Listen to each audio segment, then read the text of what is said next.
Olá, tudo bem? Meu nome é Felipe Ribeiro e se você clicou nesse vídeo, muito provavelmente o seu método de estudo está um pouco ineficaz. Antes de mais nada, eu queria me apresentar. Eu sou dentista por formação, eu sou professor na área administrativa e recentemente eu voltei para a faculdade para fazer medicina. E me deparei de novo com muitas matérias, com muitos desafios, e eu queria nesse vídeo compartilhar um pouquinho com vocês da metodologia que eu venho utilizado e também de alguns estudos que eu tenho feito na área de neurociência, justamente para me ajudar a aprender novamente. Você pode estar se perguntando, pô, mas você era professor? Lógico, a gente estuda constantemente, a gente está sempre vendo alguma coisa, mas é muito diferente aplicar aquele estudo prático, né? Aquele estudo que você tem que decorar algumas coisas, que você tem que entender novas linhas de raciocínio, matérias que nem sempre você tem muita afinidade, são coisas bastante diferentes. Então, realmente tive que reaprender, né, e utilizar também outros mecanismos de aprendizado que são bem diferentes da minha prática anterior. Então, nesse vídeo, gostaria de apresentar para vocês, né, um novo método, né, quem sabe aí, uma nova metodologia de ensino que já é justificada, que já é classificada cientificamente, né, tem vários autores que citam algumas dessas práticas. Eu reuni, né, esses estudos justamente para criar uma coisa nova, né, para tentar trazer aquilo que funcionou para mim nesse semestre, né, que foi o primeiro, e trazer para vocês essa nova forma de estudo. Primeiramente, eu queria dizer que eu já tenho quase 30 anos, eu tenho esposa, eu tenho filho, e eu senti muita dificuldade de assimilar, né, de conciliar o meu tempo aos estudos. Não foi uma prática fácil ter que voltar a estudar depois de uma noite de trabalho, né? Às vezes o meu filho acorda de madrugada e eu preciso interromper o meu sono para voltar depois, no outro dia, estar disposto a estudar. Então, tudo isso foram barreiras que me fizeram pensar se eu estava preparado a voltar a estudar. E depois de pesquisar, né, sobre esses artigos da neurociência, depois de ler alguns dos best-sellers que falam sobre aquisição de conhecimento, eu entendi que, na verdade, não se trata da sua disposição, não se trata da sua motivação, não se trata da forma como você está naquele dia especificamente. Se trata de um conjunto de fatores que você precisa utilizar, uma metodologia, no caso, para poder literalmente colocar aquele estudo em prática. E eu queria compartilhar um pouquinho com vocês, começando primeiramente com o primeiro achado que eu tive, foi no livro Make It Stick, que é um livro que ensina basicamente como você faz para reter o conhecimento, que muitas vezes naquele estudo passivo que a gente faz, aquele estudo, né, de simplesmente ler, grifar ou até ouvir a aula do professor, que é um estudo passivo, muitas vezes a nossa cabeça entra num estado de ilusão de fluência. O que é essa ilusão de fluência, né? Quando você absorve um conhecimento de forma passiva, quando você lê alguma coisa, tudo parece congruente, tudo parece fácil e tudo parece que faz sentido. Mas como nada daquilo tem uma barreira de entrada, nada daquilo tem uma dificuldade, ou nada daquilo exige que você ponha em prática imediatamente, aquele conhecimento rapidamente ele é perdido. Então, por exemplo, você literalmente vai só lembrar que ouviu falar sobre um assunto. Se alguém vier te perguntar, você já ouviu falar disso? Você vai falar, sim, já ouvi falar. Então me explica. Aí já não dá. O conhecimento ele não foi utilizado de forma prática o suficiente para que você possa colocá-lo assim à prova. Então essa primeira informação que a gente tem é que se o seu conhecimento estivesse sendo utilizado apenas como estudo passivo, se você estivesse só lendo alguma coisa, realmente a chance de você reter algo é quase zero. E por mais que você repita aquilo várias vezes, né, se você não tiver a metodologia correta, o seu cérebro vai alocar aquilo para outro lugar, vai excluir. O nosso cérebro, principalmente o cérebro do adulto, ele é programado para economizar o máximo de energia possível. Então, se você não for utilizar, o seu cérebro vai excluir. E aquela sensação de deu um branco que a gente muitas vezes sente, na verdade, é o seu cérebro literalmente removendo aquela informação da sua cabeça. Você estudou, tudo bem, você leu, mas você não reteve aquele conhecimento. Então, o seu cérebro fez o papel de limpeza muito bem. Então, você pode achar, nossa, meu cérebro não está funcionando. Não, ele está funcionando muito bem, tanto que ele fez dos papéis cruciais dele, que é remover informação inútil. Então, a prática de estudo ativa, na verdade, não é apenas reter o conhecimento, mas é brigar para que o seu cérebro não exclua aquele conhecimento. Então, antes da gente começar a falar sobre como que a gente vai adquirir, propriamente dito, esse conhecimento, eu preciso falar com você sobre um setup, né? Sobre uma prévia, uma preparação que a gente tem que ter antes de fazer o estudo. Muitas pessoas perguntam sobre onde eu vou arrumar motivação para poder estudar. Estudar é muito chato, estudar é isso, estudar é aquilo. E, na verdade, já caiu por terra aquela coisa de que você precisa estar motivado, eu preciso achar motivação para estudar.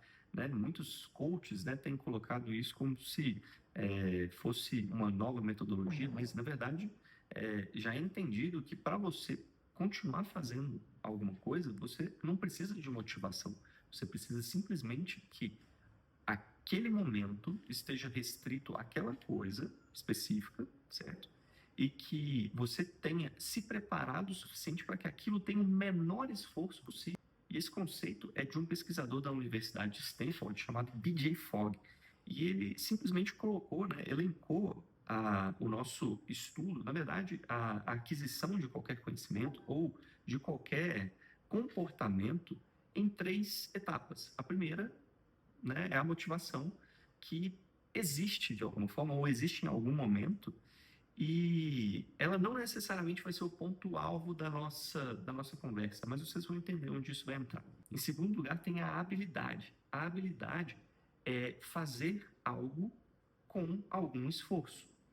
E no conceito do B.J. Fogg, ele coloca justamente em colocar o mínimo possível de esforço no exercício dessa habilidade. E por último, nós temos o trigger, que na verdade vai fazer com que a gente inicie o ato. Então, o que o B.J. Fogg queria com essa técnica chamada BMAT, né? O match, né, sendo a motivação, a habilidade e trigger. Quando houver um momento de motivação, é nesse momento que a gente vai aplicar o máximo de esforço para que no momento seguinte não seja necessário tanto esforço. É como se a gente estivesse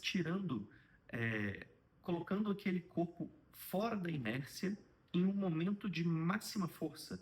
Vamos colocar da seguinte forma: é como se, em vez de eu todos os dias cozinhar e achar que aquilo seja, né, uma tarefa excruciante, eu prepare, num dia de motivação, todas as marmitas que eu preciso para a semana. Então, durante a semana, me alimentar bem não vai ser mais um sacrifício. Vai ser simplesmente abrir ou esquentar a minha marmita, né? Então, para o estudo vai servir da mesma forma. Em vez de eu colocar o meu esforço todos os dias, para eu poder sentar, estudar, arrumar o meu espaço, estudar, eu vou primeiro preparar o meu ambiente, vou preparar o local onde eu vou estudar antes do esforço acontecer. Então, por exemplo, se você precisa fazer flashcards, que nós vamos ver posteriormente aqui, você vai preparar esse ambiente antes. Se você precisa fazer questões, você vai preparar essas questões com antecedência, vai procurar elas no momento de estudo. Você vai preparar o seu momento para que naquele momento você simplesmente sente e estude. No livro Atomic Habits, por exemplo, o autor cita que você diminuir a fricção por início de uma tarefa torna ela mais suscetível a ser concluída. Então, se você chega em casa e precisa organizar o seu espaço, precisa tirar a caneta da mochila, precisa tirar o caderno da mochila, colocar tudo em cima da mesa, aí você vai começar a pensar em como que você vai fazer aquele estudo. Você está literalmente colocando o seu cérebro para trabalhar o dobro para uma tarefa que você não precisava disso tudo. Então, se você já preparou tudo com antecedência, você não precisa decidir o que vai fazer na hora de estudar. Você simplesmente senta e estuda, eliminando assim aquela barreira de entrada, aquela necessidade de ter algo que te motive a estudar. Já vai estar tudo certinho, já vai estar tudo pronto para você poder exercer aquela ação. E a segunda coisa dentro disso, né, que eu vi no livro Deep Work, você precisa eliminar os bloqueios que vão impedir que você conclua essa tarefa. Então, se para você jogos virtuais, por exemplo, jogo no seu computador é um bloqueio, eu sugiro que você exclua esses jogos do seu computador para que não tenha aquela distração, ou que se seu celular te distrai, você tira ele da sala no momento de estudo. Ah, Felipe, mas eu uso o celular para poder cronometrar o meu tempo. O- Compra um cronômetro, entendeu? Usa outra forma para você poder cronometrar seu tempo, mas elimina as fontes de distração perto de você. E depois que a gente remove todas as distrações, depois que a gente se prepara, a gente começa realmente a entrar no método de estudo. Tudo isso antes não é um método de estudo, é uma preparação para que o estudo possa ocorrer, independente de qual seja o método. Agora que a gente já tem tudo pronto para poder iniciar o nosso estudo, a gente precisa entender como que acontece a aquisição da informação e o que precisa acontecer para que nós tenhamos atenção. E recentemente eu encontrei um estudo de dezembro de 2025, inclusive, que identifica uma parte do cérebro que é responsável por liberar noradrenalina. E esse local se chama locus coeruleus. E, na verdade, ele tem a função de, né, de permitir a liberação da noradrenalina, que faz com que nós tenhamos a atenção propriamente dita. E nesse estudo mostrou que, na verdade, essa região ela não ativa assim, de forma aleatória. Ela precisa de um gatilho para que ela seja liberada. E tenta adivinhar qual foi o gatilho que eles acharam. O erro. Errar libera mais noradrenalina. Errar libera o seu, vamos dizer assim, o seu disparador de atenção. Então, na verdade, o que a gente percebe com esse estudo é que se você estiver fazendo um estudo passivo, e esse estudo não tiver e não tem nada que te faça exercitar ou que tenha uma tentativa e erro, o seu cérebro simplesmente perde a atenção depois de um tempo. E quando no seu cérebro acontece esse erro de predição, ele começa a disparar essa noradrenalina, fazendo com que você volte a ter atenção àquela coisa específica. Então, se você estiver lendo passivamente, você nunca vai conseguir disparar esse senso de atenção, essa região do cérebro que libera essa noradrenalina. Mas quando, por exemplo, você faz uma questão e erra, o seu cérebro dispara aquele, nossa, peraí, eu preciso identificar o que foi que aconteceu porque alguma coisa saiu de errado aqui. E nesse momento, o seu cérebro marca aquela informação como importante. Ele coloca uma marquinha e fala assim, ó, peraí, isso aqui eu preciso dar mais atenção. E nesse momento é quando você vai criar essa neuroplasticidade. É nesse momento que o seu cérebro consegue literalmente colocar aquela informação para dentro. Então hoje eu não mais fico lendo ou marcando qualquer tipo de coisa no meu caderno.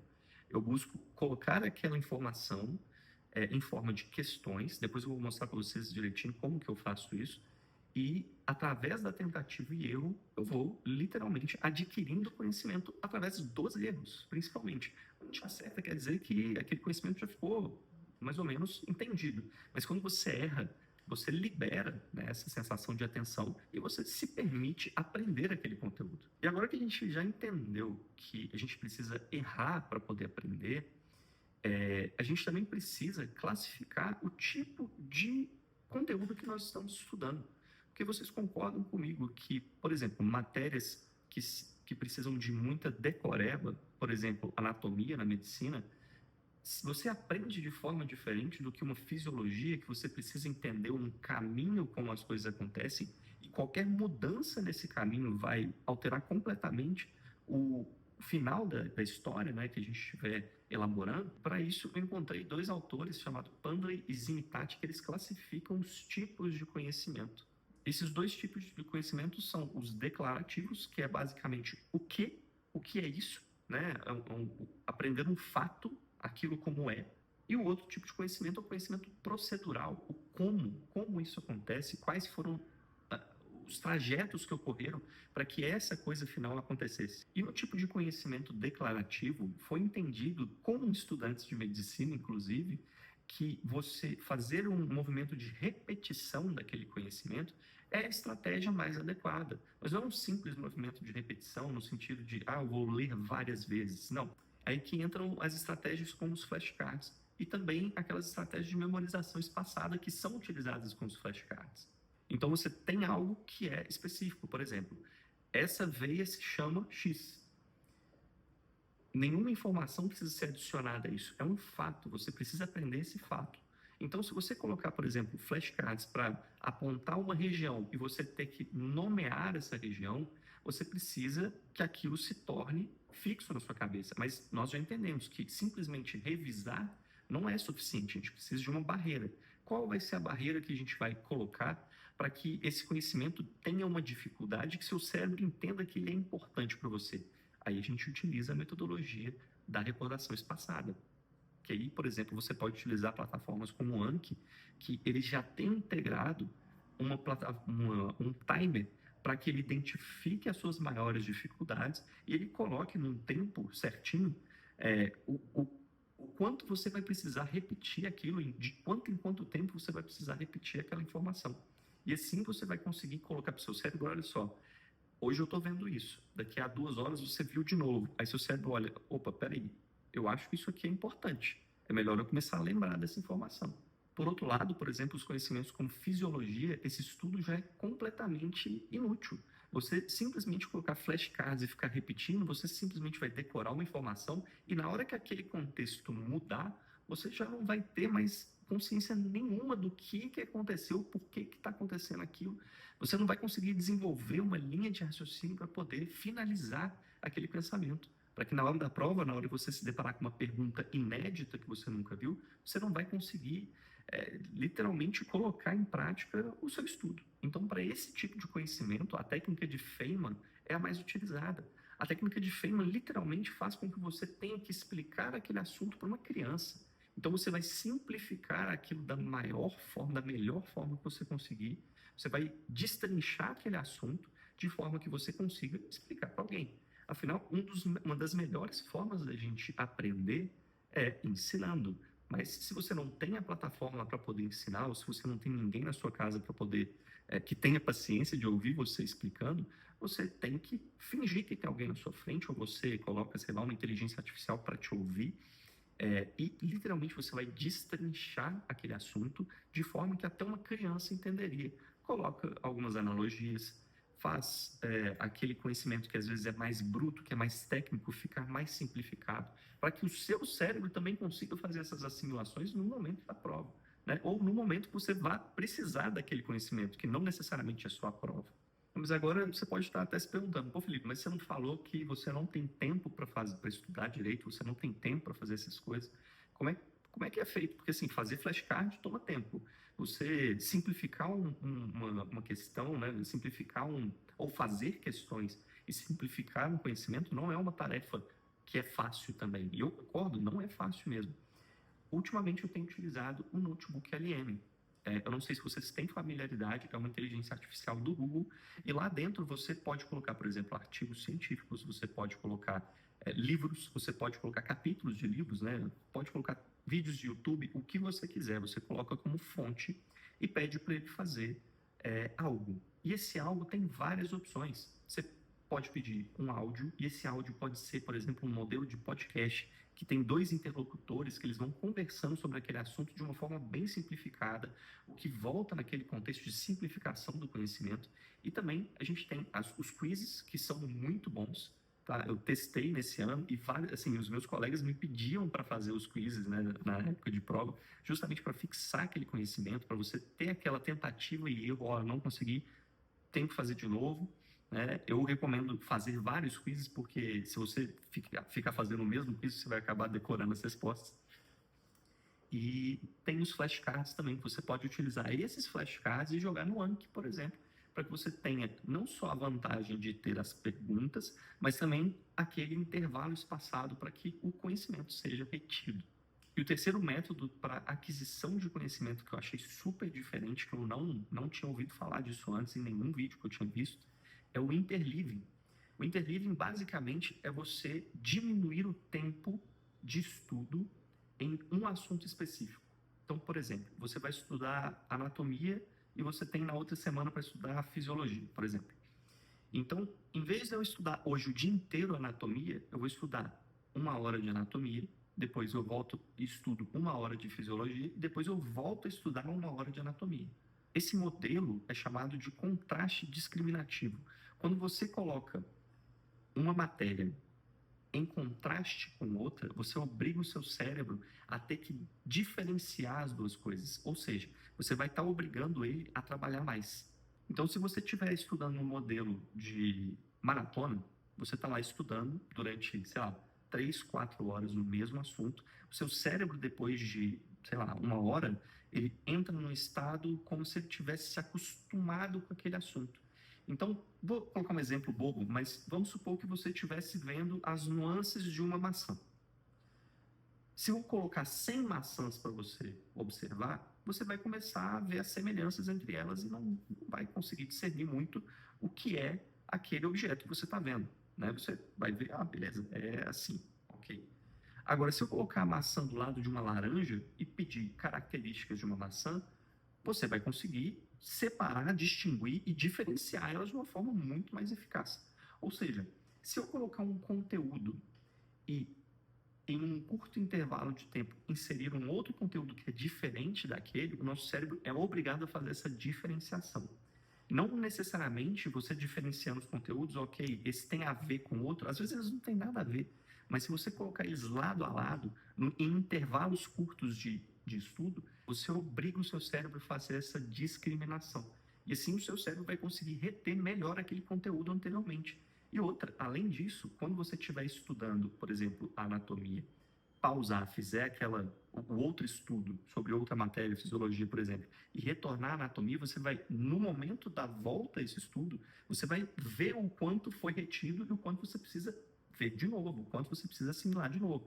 Então você utiliza todas as técnicas que foram utilizadas anteriormente, novamente, depois que você viu que você perdeu alguma coisa nesse meio do caminho.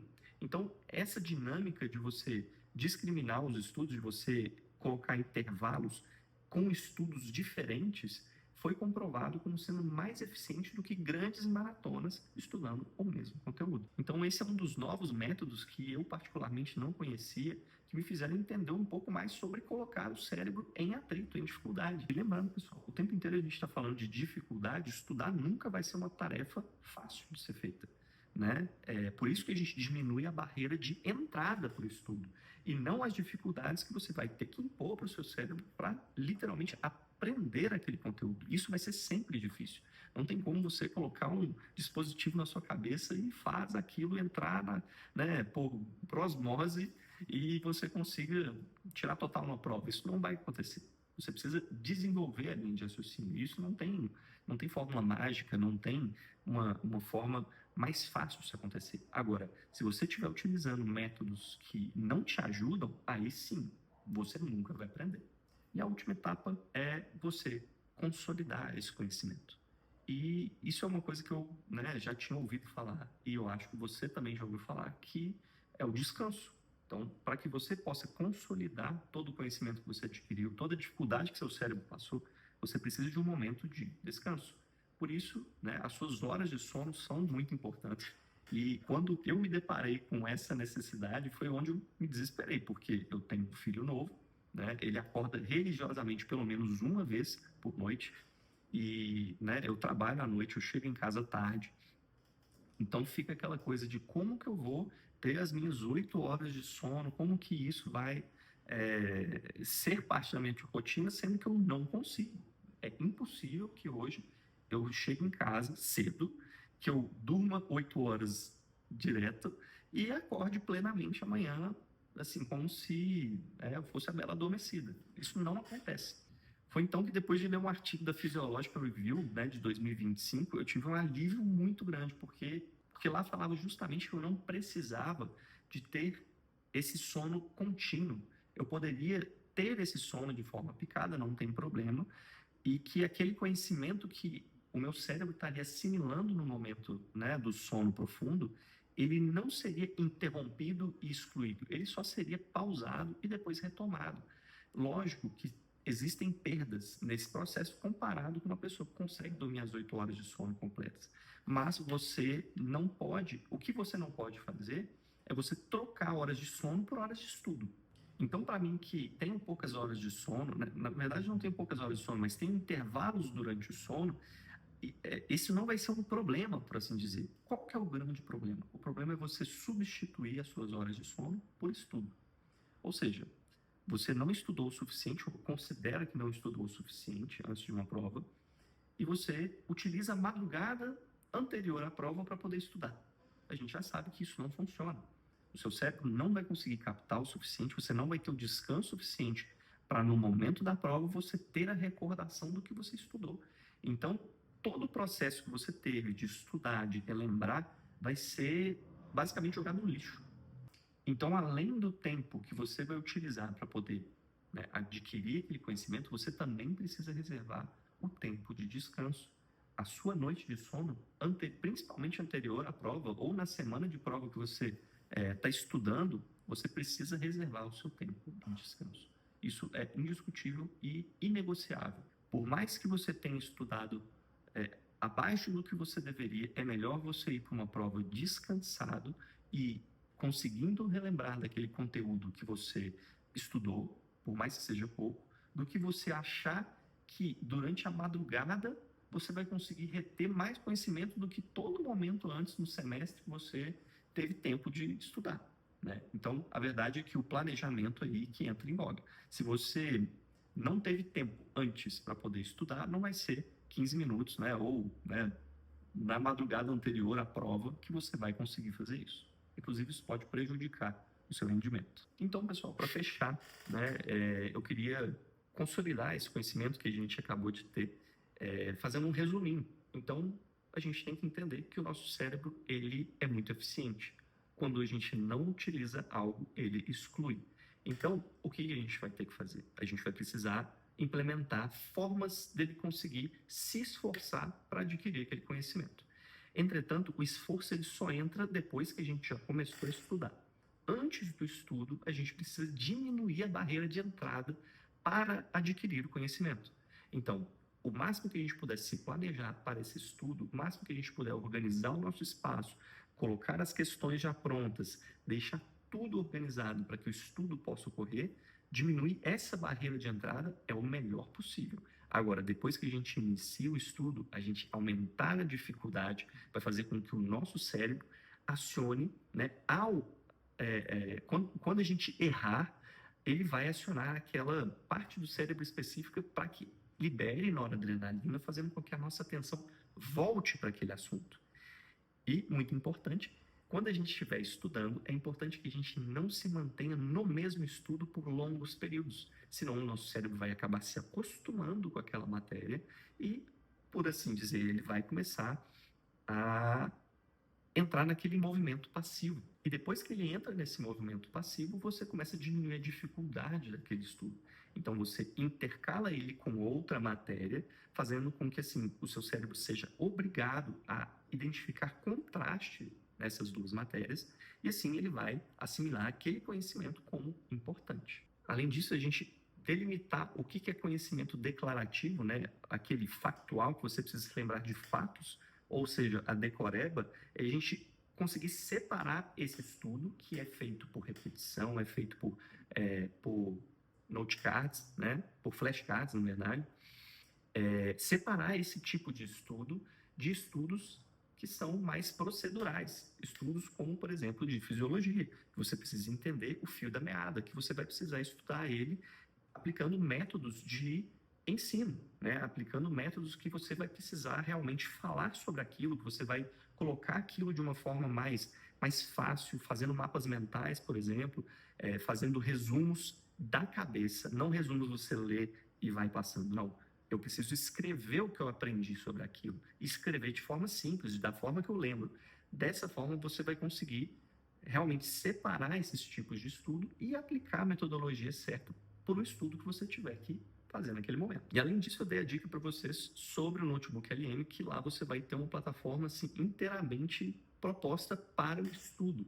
Eu recomendo fortemente vocês brincarem com a plataforma e vocês utilizarem o máximo de artifícios que vocês tiverem lá dentro para conseguir colocar esse conhecimento de forma mais prática. E dessa forma, pessoal, foi que eu consegui passar pelo primeiro período de medicina, né, que eu realmente tomei um susto, né, eu não conseguia assimilar as coisas de forma concreta e eu tive que me reinventar para conseguir passar do período e assimilar todo o conteúdo, né, porque não basta só a gente fazer o conteúdo para a prova, a gente precisa aprender para a vida, principalmente na medicina.